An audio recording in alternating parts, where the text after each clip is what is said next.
Olá, a graça e a paz do Senhor Jesus sejam com cada um de vocês.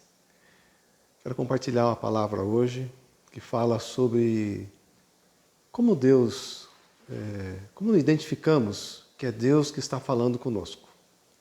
Como que nós conseguimos reconhecer que é Ele que está nos chamando a fazer algo, que é Ele que está nos chamando para uma empreitada, para uma ação, né? Ou é Ele que está nos chamando a um posicionamento? Eu dei o nome dessa palavra, quando Deus fala. Quando Deus fala. Vamos começar pegando um texto, né? Pega comigo no livro de Jonas, no capítulo 1, do versículos 1 ao 3. Eu vou ler, tá? Veio a palavra do Senhor a Jonas, filho de Amitai, dizendo: Dispõe-te, vai à grande cidade de Nínive e clama contra ela, porque a sua malícia subiu até mim. Jonas se dispôs, mas para fugir da presença do Senhor, para Tarsis. E, tendo descido a Jope, pegou um navio que ia para Tarsis. Pagou, pois, a sua passagem e embarcou nele, para ir com eles para Tarsis, para longe da presença do Senhor. Vamos orar? Para que esse tempo seja uma bênção nas nossas vidas, que o Senhor fale conosco e seja Ele a nos convencer. Vamos orar juntos. Pai, nós nos expomos agora à Tua Palavra e esse é um momento especial nas nossas vidas, um momento em que Teu Espírito pode trabalhar profundamente em cada um de nós, Pai. As nossas verdades, os nossos preconceitos, nos livrar dos nossos enganos, das nossas travas, que o Senhor possa estar falando com cada um de nós, que o Teu Espírito tenha liberdade com cada um de nós e que o Senhor nos conduza nesse tempo e produza, através desse tempo, Pai, o resultado que o Senhor deseja em cada um de nós. Peço que o Senhor me conduza, que o Senhor me dê graça, que eu não seja empecilho para nenhum dos meus irmãos e irmãs e, Pai, toda a honra, toda a glória sejam acreditadas a Ti nesse tempo.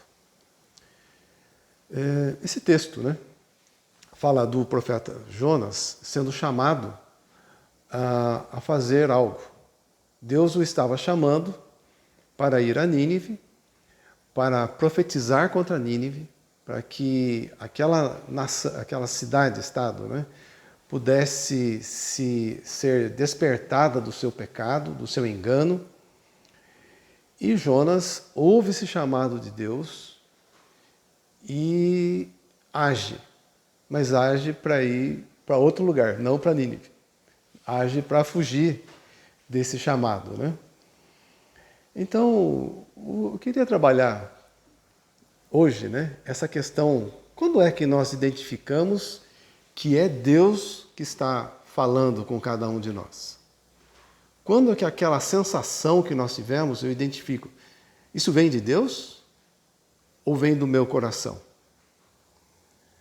Quando que eu identifico se aquele sentimento que eu estou tendo, né, é algo que reforça um chamado, ou um chamado da parte de Deus, ou reforça a minha vontade?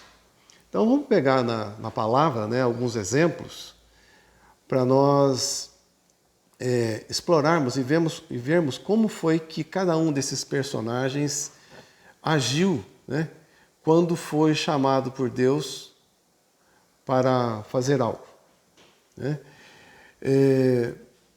Eu queria primeiramente, né, abordar aqui como é que nós sabemos que é Deus que está falando?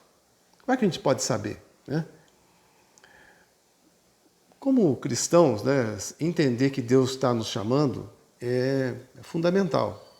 Nós dedicamos, né, a partir do momento que nós nos ligamos a Cristo, a nossa vida deveria ser para obedecer o Senhor em tudo que Ele nos chama a fazer. Então, entender se é Ele que está nos chamando é fundamental para que nós possamos responder, né? E a gente precisa de critérios para saber se aquilo que nos chega, né, que aquilo que nós estamos sentindo, né, aquilo que não nos sai do pensamento, se aquilo é de fato uma palavra vinda da parte de Deus. E por que nós precisamos disso? Porque nós temos uma capacidade incrível, né? Incrível, né? De nos convencermos que aquilo que nós ouvimos, aquilo que nós estamos sentindo, vem de Deus.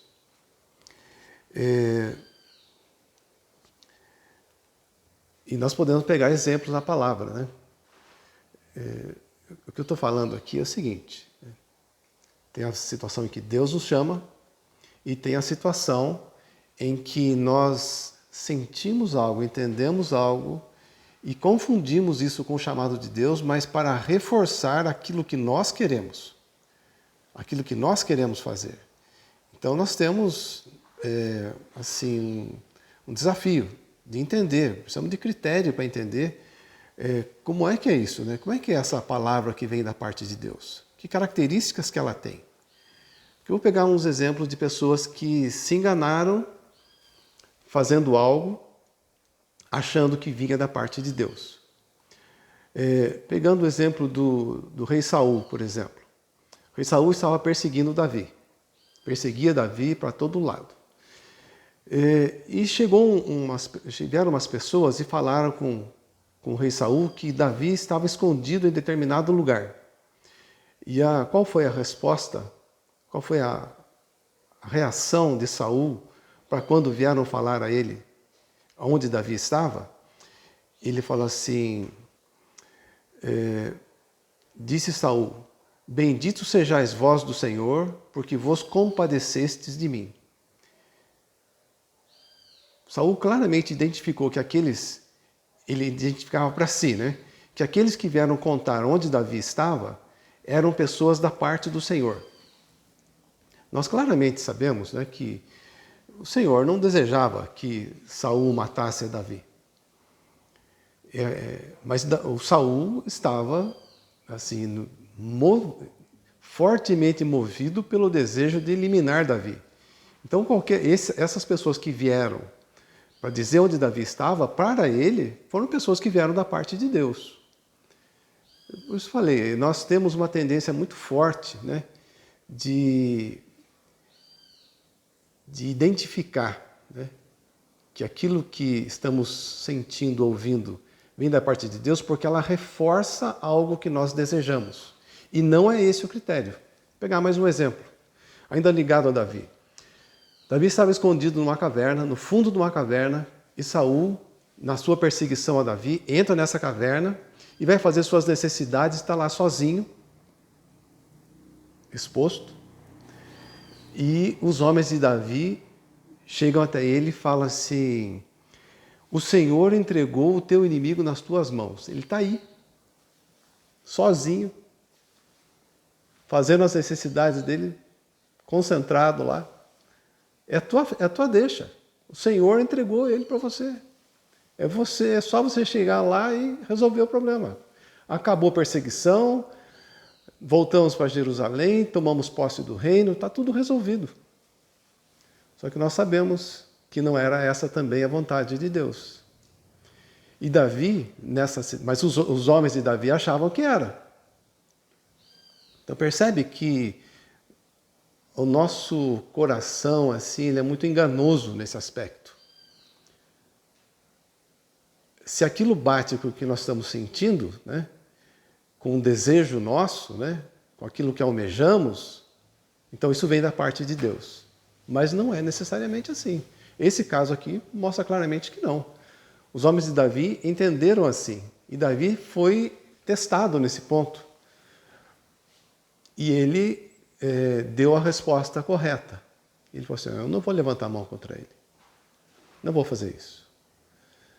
Não vou eliminar esse problema dessa forma. Então, vamos tentar entender nas Escrituras, né? Como é esse padrão que as Escrituras estabelecem, né, entre as pessoas que foram chamadas por Deus, que receberam realmente um chamado da parte de Deus, qual foi a reação delas? Como é que elas reagiram a esse chamado? Vamos pegar o caso de Moisés, por exemplo, né?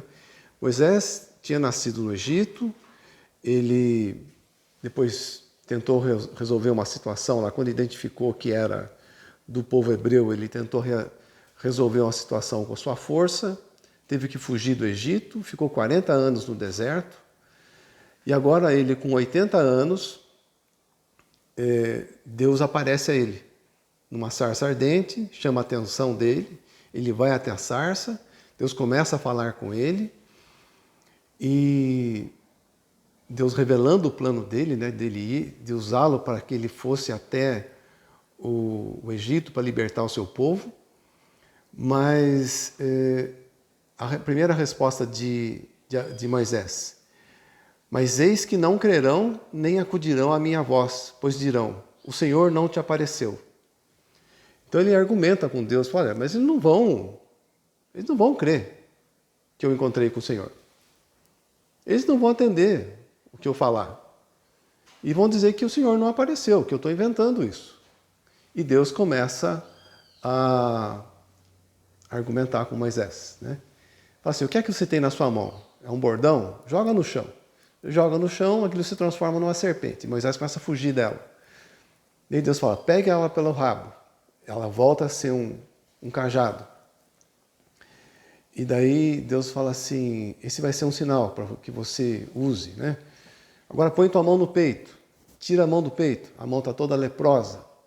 Torna a pôr no peito novamente. Tira, ela está normal. E Deus fala assim, olha, esses sinais são para você, para testificar que você esteve comigo, que você está indo lá da minha parte.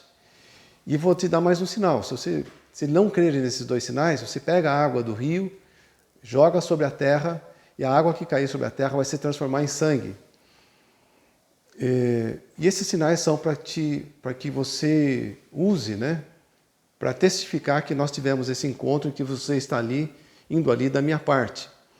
E ao que Moisés responde, depois dessa argumentação do Senhor, né?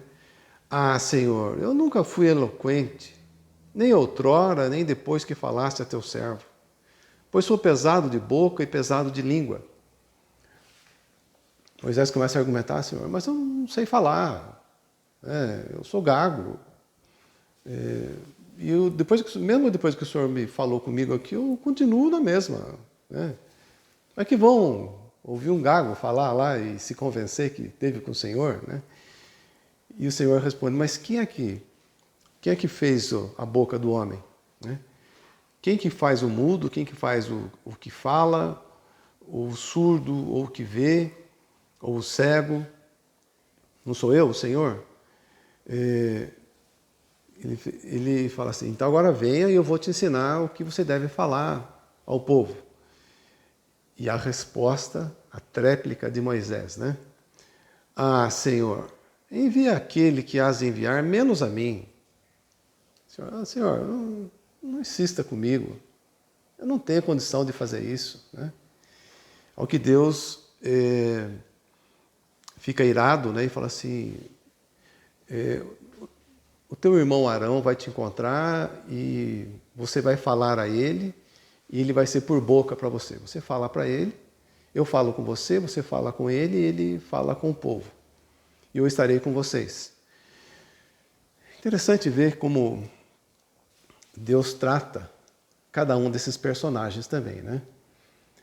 Deus, no caso aqui, tratou Moisés com firmeza. E a cada personagem Deus trata de uma forma. Mas Deus chamou Moisés para fazer e aqui nós vemos uma resistência de Moisés. E nós vemos que nas Escrituras esse é um padrão que aparece quando Deus está nos chamando a fazer algo. Porque Deus está nos chamando a fazer algo não na nossa força, mas naquilo que é a nossa fraqueza. Ele nos tira do nosso comodismo, da nossa zona de conforto.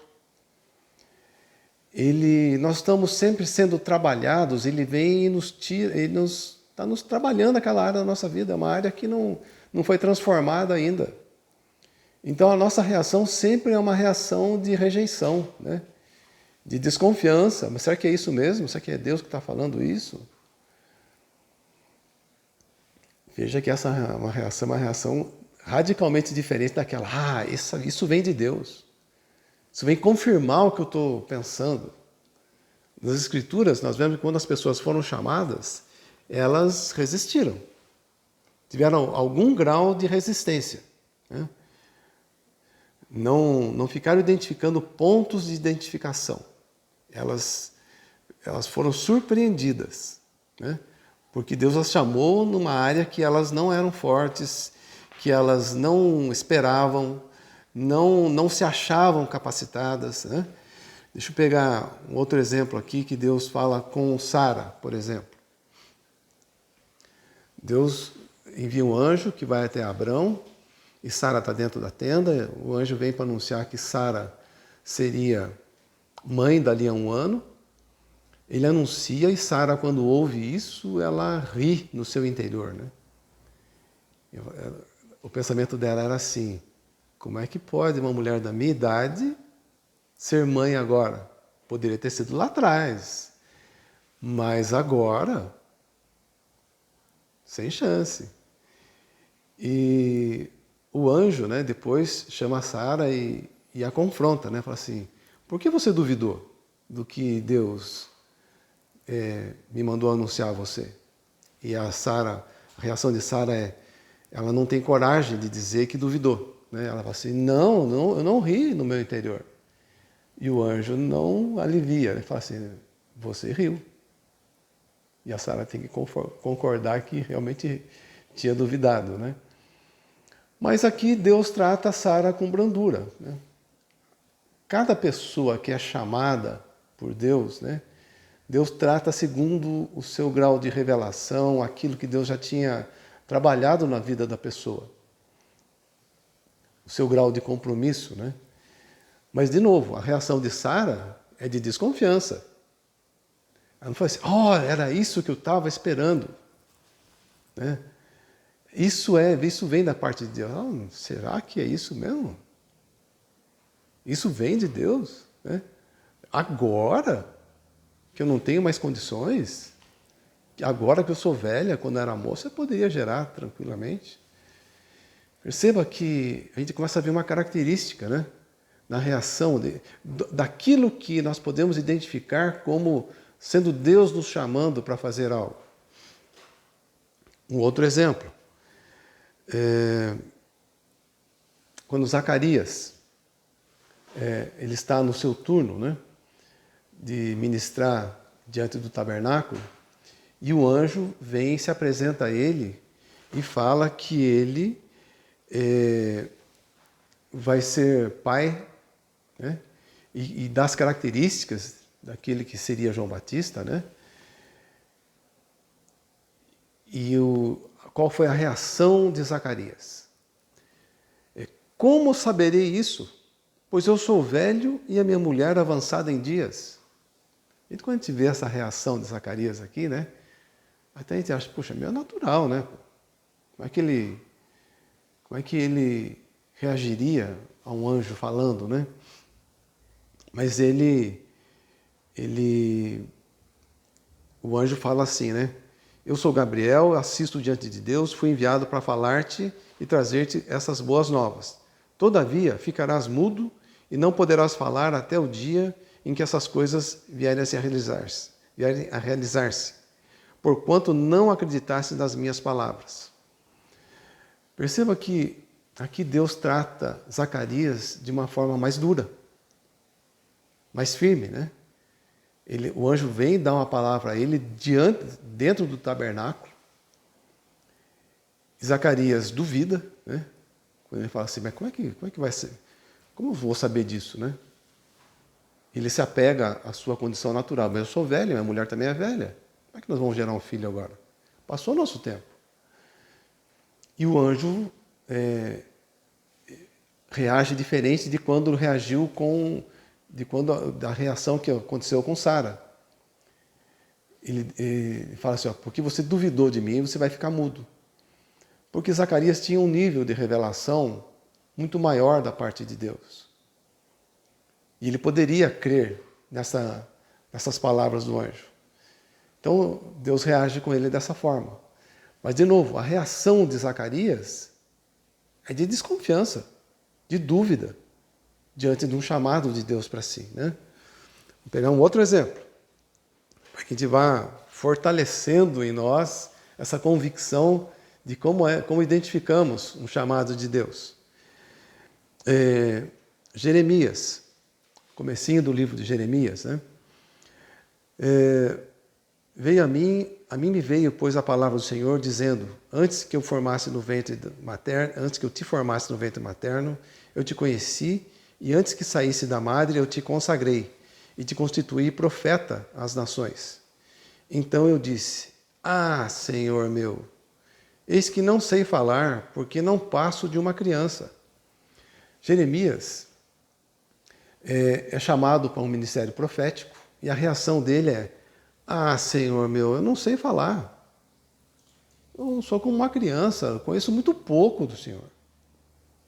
Conheço muito pouco da religião para ter uma incumbência tão importante como essa do ministério profético. Será que o Senhor não se enganou? Isso estava implícito, né, da coisa. Mas o Senhor, a gente percebe com o desenrolar do texto, né, que Jeremias cede. Ele se vê incapacitado, né, desconfia daquilo, mas ele aceita essa determinação do Senhor. E daí o Senhor estendeu a mão, tocou minha boca, e o Senhor me disse: eis que ponho na tua boca as minhas palavras. Olha que hoje te constituo sobre nações e sobre reinos, para arrancares e derribares, para destituíres e arruinares, e também para edificares e para plantares. Perceba que a reação de Deus para com Jeremias, porque ele tem essa reação de resistência inicial, né? De desconfiança da sua capacidade, mas depois ele aceita a palavra sobre a sua vida, ele aceita o chamado, Deus o empossa, Deus lhe dá autoridade, né? Deus o edifica, né? Para esse ministério. Mas, de novo, a primeira reação da pessoa que, quando recebeu um chamado, foi de desconfiança. Falar: não tenho capacidade para isso. Não tenho como fazer. Não tenho recursos suficientes. Não conheço o suficiente. Mais um exemplo. O jovem rico, né, que vai falar com Jesus. Fala assim: bom mestre, o que farei para herdar a vida eterna? E Jesus coloca os preceitos, né? Ele fala assim: olha, tudo isso eu tenho feito. Daí Jesus fala para ele, né? Muito bem, então uma coisa te falta. Vende tudo que tem e depois me segue. E a reação do jovem rico foi: mas ouvindo ele essas palavras, ficou muito triste, porque era riquíssimo. Aqui nós vemos uma pessoa, né, se aproximando de Jesus, né, e conversando com ele, mas quando Jesus coloca a condição para caminhar com ele, né, o chamado para ser seu discípulo, ele acha muito estranho. Fala: não, isso não pode ser da parte de Deus. Me desfazer de tudo que eu tenho, foi Deus que me deu. Não posso. Eu não consigo pagar esse preço. Mas perceba, a reação primeiro, como Deus tratou ele, né? Deus o trata com firmeza. E foi no ponto que ele não estava amadurecido ainda na sua caminhada com Deus. Onde ele precisava amadurecer, ele colocava a sua segurança nas suas posses. E Jesus estava tratando com ele exatamente nesse ponto. E ele falha, né, na sua resposta, ele não consegue reagir positivamente ao chamado de Deus. Um outro exemplo aqui, um último, né, para nós. Muitos discípulos estavam seguindo Jesus e Jesus faz um discurso, né, dizendo como era caminhar com ele, e E os discípulos, ouvindo essa palavra, dizem: duro é esse discurso, quem o pode ouvir? E começam a abandonar Jesus, começam a deixá-lo, né? O que aconteceu com essas pessoas, né? Deus não dilui o que Ele requer de nós. Por isso a nossa obediência precisa ser pronta, né? Precisamos ter essa presteza, essa determinação em atendê-lo, porque Ele não vai diluir o que Ele requer de cada um dos seus filhos. E esses discípulos aqui estavam assim empolgados, mas chegou um ponto que Jesus colocou mais da vontade de Deus para eles e eles acharam aquilo muito, muito duro, muito difícil. Não conseguimos, né? A reação de Deus para com eles foi de firmeza, né? Deus manteve-se fiel, né? Jesus manteve-se fiel ao que Deus o mandou fazer. Entregou as palavras que foram necessárias a eles, mas eles acharam muito, muito difícil, muito duro. De novo, a reação ao chamado de Deus, a reação à palavra de Deus é de estranheza, porque tocou em áreas de suas vidas que ainda não estavam trabalhadas, precisavam ser trabalhadas. E Deus é especialista nisso. Nós estamos nas mãos dele e ele está trabalhando cada uma dessas áreas nas nossas vidas, né? E por último, pegando esse exemplo aqui do Jonas, né, que é o texto base de hoje, né? Jonas recebe esse chamado, que é para fazer parte do seu ministério profético, né? Ele era um profeta de Deus e Deus o chama para ir até uma nação que precisava de arrependimento, precisava ser confrontada com a vontade de Deus, e ele, sabendo que existia a possibilidade dessa nação reagir positivamente, ele foge. Ele fala assim, não pode ser de Deus isso aqui. Não pode ser. Deus não pode estar querendo resgatar aquela nação que só nos persegue, que só nos maltrata. Não pode ser de Deus isso. Perceba de novo, características do chamado para a pessoa. Causa estranheza. É muito estranho. Vai ter um resultado que não me agrada. Que Deus estava querendo trabalhar essa área na vida de Jonas também. A expectativa, né, com relação a que Deus quer alcançar todas as pessoas, não apenas as pessoas que ele achava que seriam, que Deus queria alcançar. Então,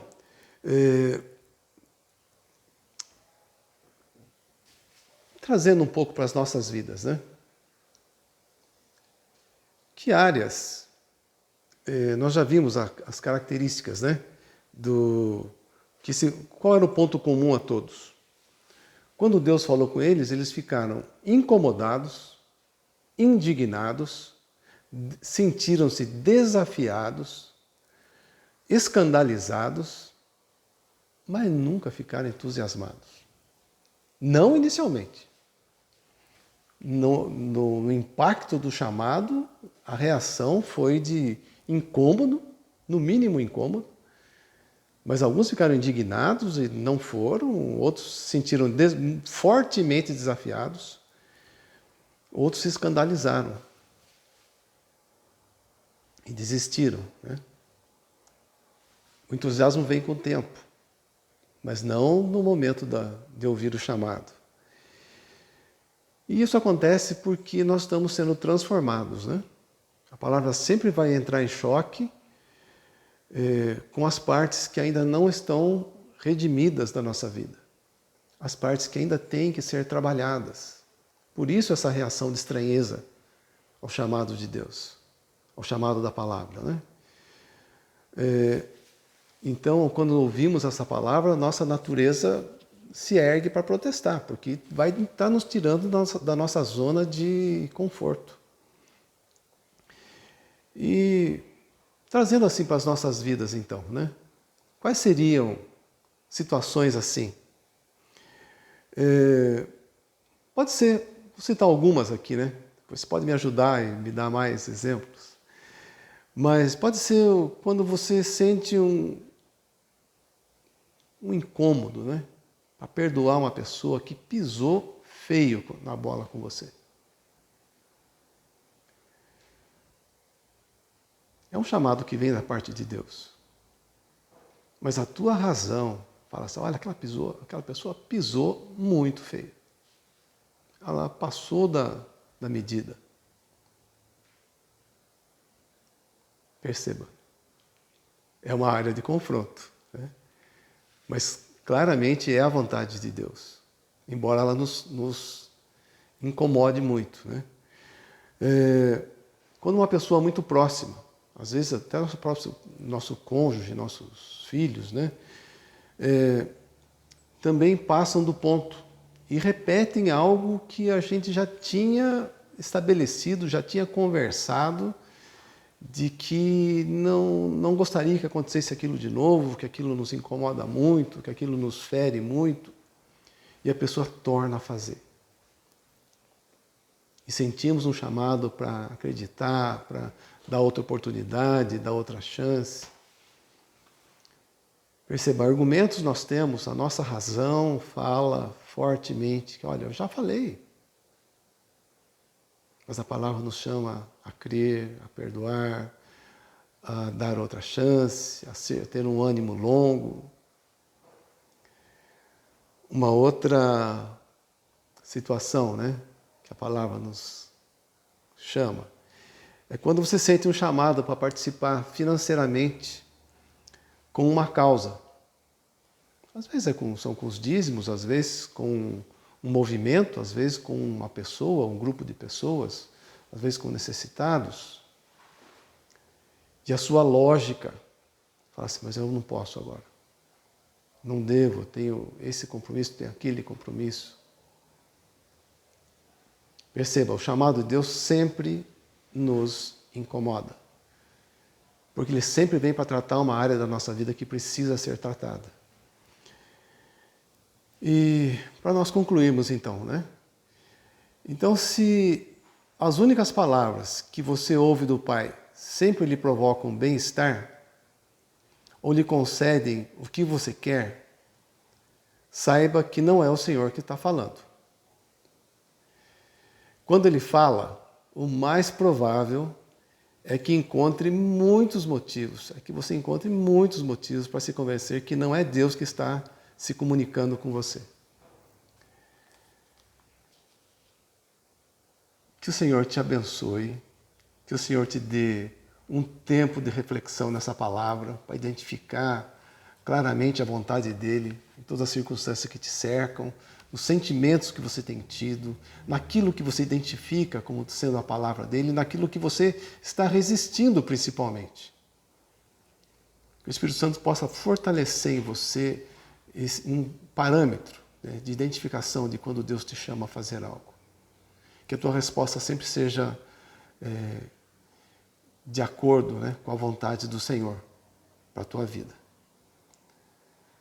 Que o Senhor te abençoe, que te dê uma excelente semana. E vamos orar por nossa nação. Pai, nós continuamos clamando, Pai, pela tua misericórdia sobre a nossa nação. Que o Senhor nos leve a desenvolver uma resistência a esse vírus sem ter que desenvolver a enfermidade, Pai. Esse é o nosso clamor como nação, Senhor. Que o Senhor poupe vidas, que o Senhor permita que medicamentos, vacinas possam ser desenvolvidas e que vidas possam ser poupadas, Pai. Que o Senhor conduza os nossos dirigentes. A palavra fala que o Senhor tem o coração dos líderes nas tuas mãos, dos reis nas tuas mãos. Que assim seja, Pai, que o Senhor os dirija segundo a tua vontade, para que governem para os mais necessitados, para que governem para a nossa nação, Pai, que não coloque os seus interesses em primeiro lugar. Nós clamamos pela tua misericórdia mais uma vez sobre o nosso povo, Pai, em nome do teu Filho Jesus. Amém.